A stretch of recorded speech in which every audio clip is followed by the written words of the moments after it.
మనిషి జీవితంలో ఓ ప్రశ్న ఎప్పుడూ నీడలా వెంటాడుతూనే ఉంటుంది. అసలు ప్రశాంతంగా బ్రతకడం ఎలా అని. చేతిలో డబ్బున్నా మనసులో ఏదో అలజడి, చుట్టూ మనుషులున్నా ఎక్కడో చిన్న అసంతృప్తి. చివరికి అనుకున్న విజయం దక్కినా లోలోపల ఏదో వెలితి. సరిగ్గా ఇలాంటి సందిగ్ధంలోనే చరిత్రలో ఒకరు మన ముందు నిలబడ్డారు. ఆయన కేవలం యుద్ధం చేసిన యోధుడు మాత్రమే కాదు, జీవితాన్ని నేర్పిన తత్వవేత్త. ఆజ్ఞలు వేసే రాజు మాత్రమే కాదు, కష్టాల్లో తోడుండే స్నేహితుడు.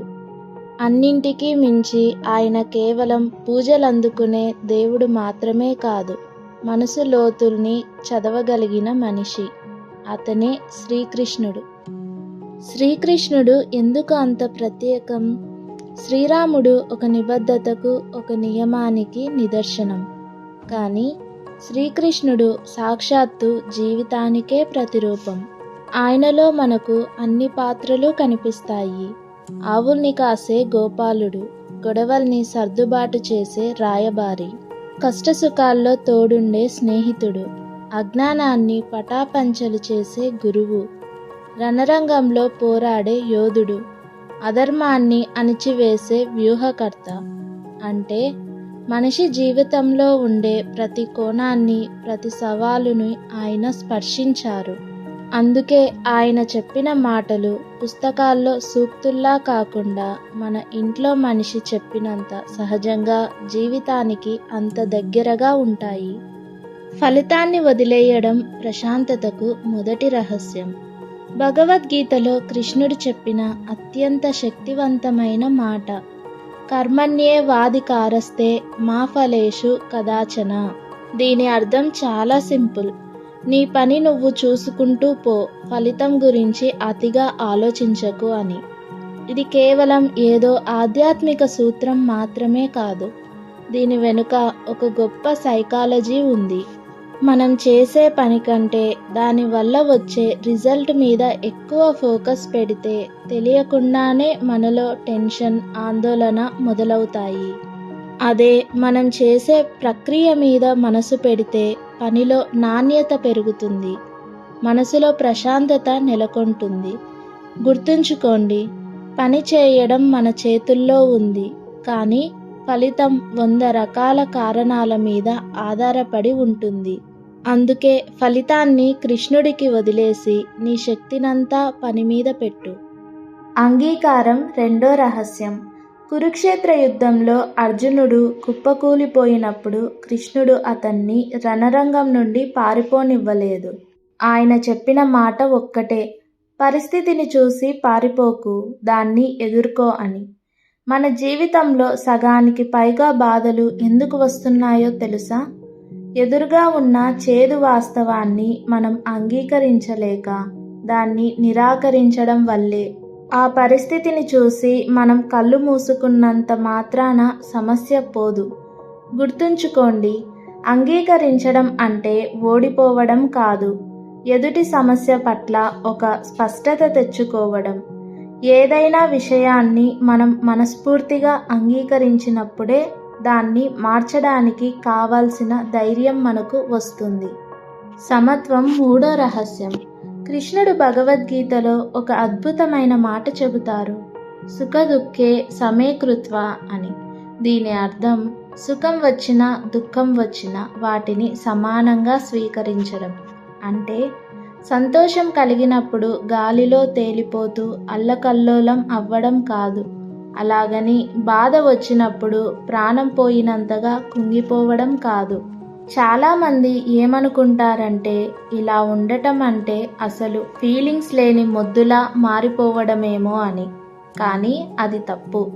ఇది భావశూన్యత కాదు, ఇది ఎమోషనల్ బ్యాలెన్స్.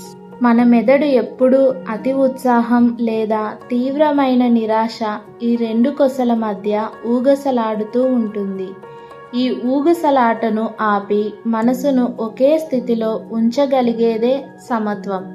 ఆ స్థిరత్వమే మనల్ని నిజమైన ప్రశాంతత వైపు నడిపిస్తుంది. ప్రేమ ఉండాలి, కానీ బంధం కాకూడదు.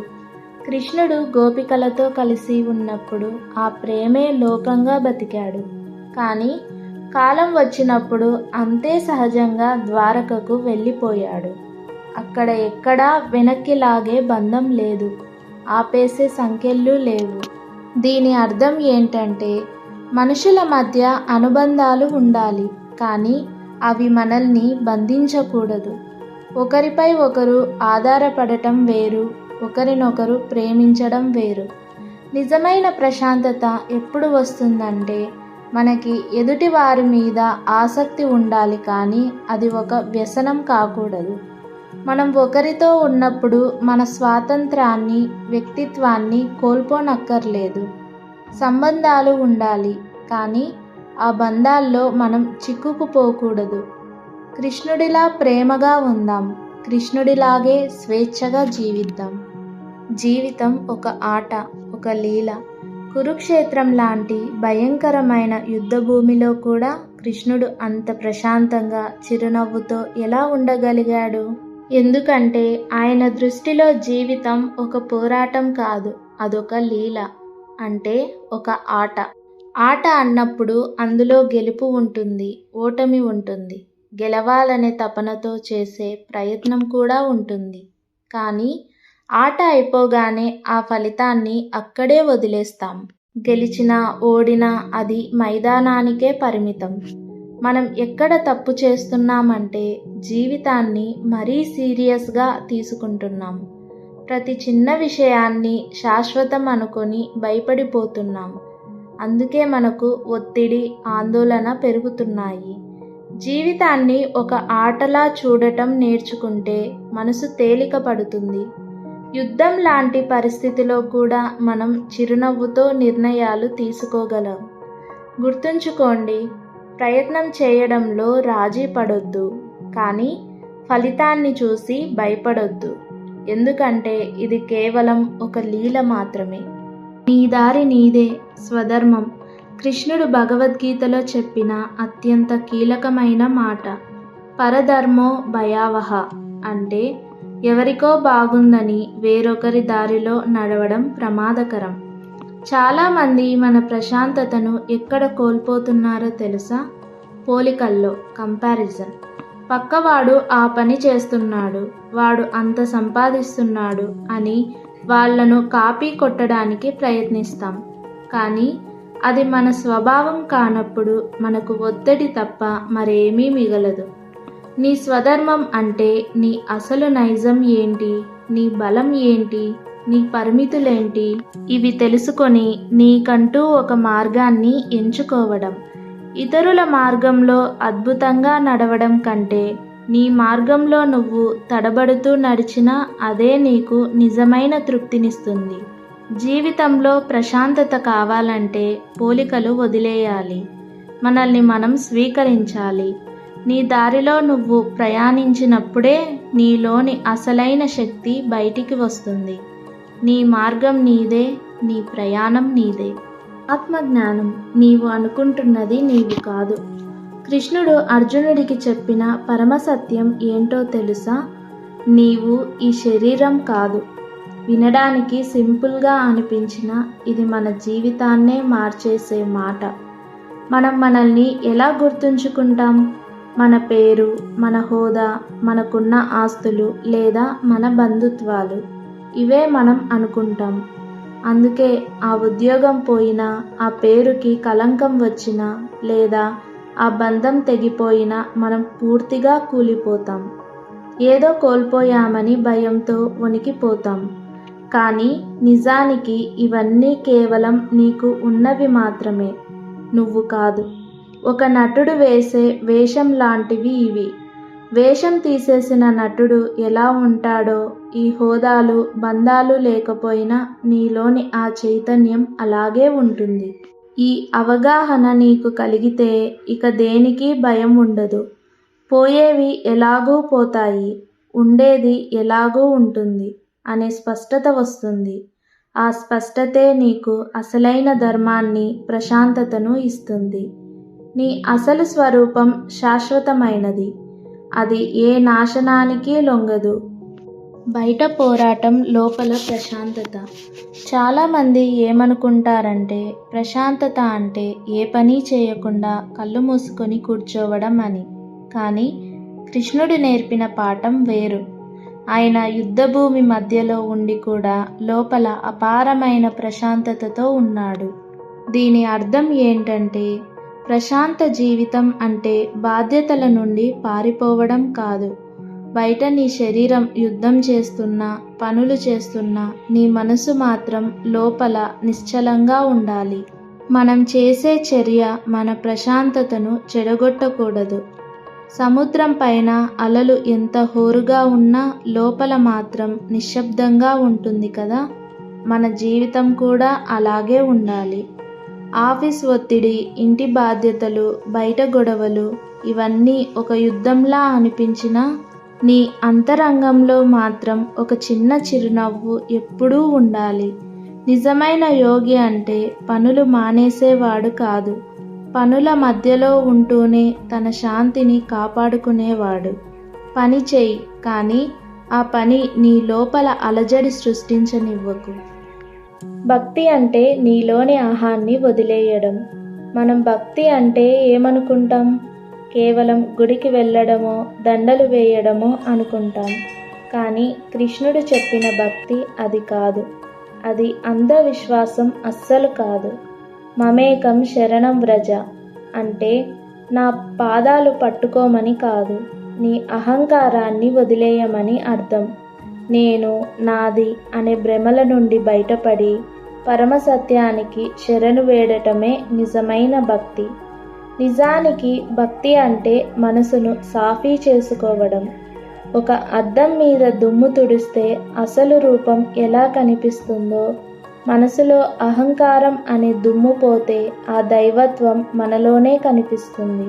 భక్తి అంటే బయట ఎక్కడో వెతకడం కాదు, లోపల ఉన్న అహాన్ని కరిగించి ప్రశాంతమైన సత్యానికి దగ్గరవ్వడం.